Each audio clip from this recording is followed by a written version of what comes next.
Bonjour à tous, je suis Rebecca McLaughlin-Jane et cette semaine, on s'intéresse à la croissance record de l'industrie halal, en particulier en termes de nourriture et de tourisme. Nous verrons que les Émirats arabes unis veulent devenir un foyer mondial de certification halal. Cela aiderait les Émirats à atteindre leur but stratégique. Mais pour commencer, le tourisme halal a connu une croissance presque 2 fois plus rapide que celle de l'industrie au cours des dernières années. Des hôtels de charme ont été créés pour répondre aux besoins du marché des millennials. Salim et Saïd a voulu en savoir plus.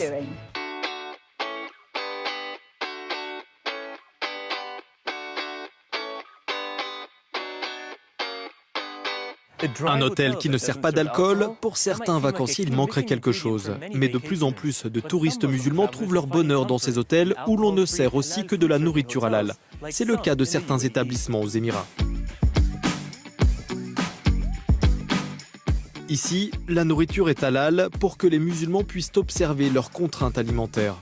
Certains hôtels ont même des salles de sport séparées pour les hommes et les femmes et des plages réservées à la gente féminine et du personnel exclusivement féminin pour garantir leur intimité.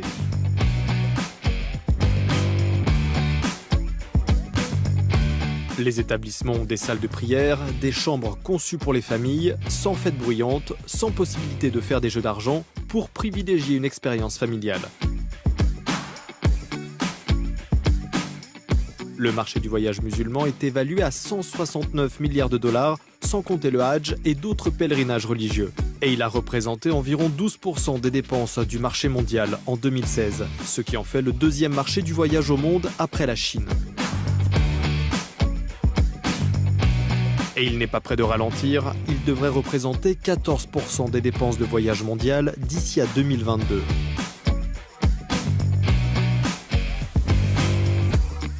Alors qui, au sein de la communauté musulmane, développe cette industrie ?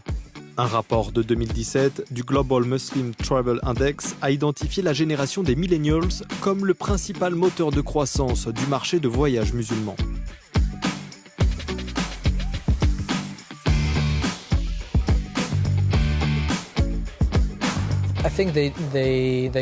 Ils viennent parce que c'est confortable pour eux. Ils savent à quoi s'attendre, ils savent qu'ils ne doivent pas demander de renseignements pour chaque plat.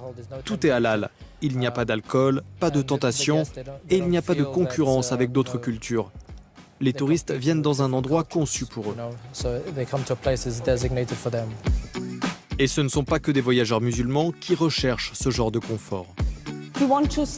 Nous voulons rester ici et profiter de notre séjour dans cet hôtel. Nous détendre, sans alcool. C'est un bel endroit pour les familles, sans bruit. Nous voulions un endroit sans discothèque. Les principaux pays à fournir des services pour les touristes halal sont en majorité musulmans, comme la Malaisie, les Émirats arabes unis, la Turquie et l'Indonésie. En Europe, des pays comme la Norvège proposent des produits locaux préparés selon les règles halal et ont des visites spécifiques pour les touristes musulmans toujours plus nombreux.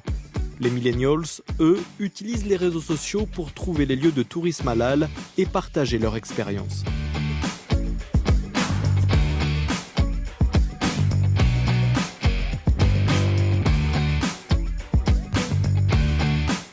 Soukaina Rabajali, photographe spécialisée dans la nourriture et les voyages, en fait partie.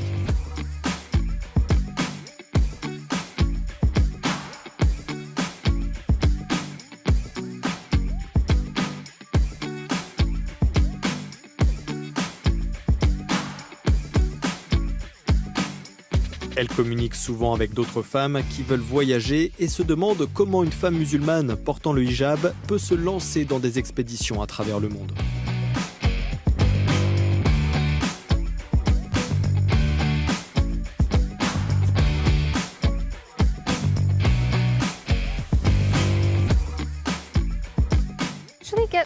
Je reçois davantage de commentaires de femmes voilées que de celles qui ne portent pas le voile parce qu'elles pensent qu'il y a des endroits où elles ne peuvent pas aller. Des choses qu'elles ne peuvent pas faire, du snorkeling, de la plongée. Elles se disent « je n'ai pas le droit de faire telle ou telle chose, à moins que tout le monde me regarde si je le fais ». Les limites et les barrières existent plus pour les femmes voilées qui pensent qu'elles ne peuvent pas sortir et faire ce qu'elles veulent, ce qui les inspire. Et que leur dites-vous quand quand elles vous demandent cela? Je ne leur dis pas grand-chose. Je pense que les photos parlent d'elles-mêmes, que les vidéos et les coulisses montrent et amènent vraiment le spectateur là-bas. Montrent à quel point c'est naturel et comment c'est possible.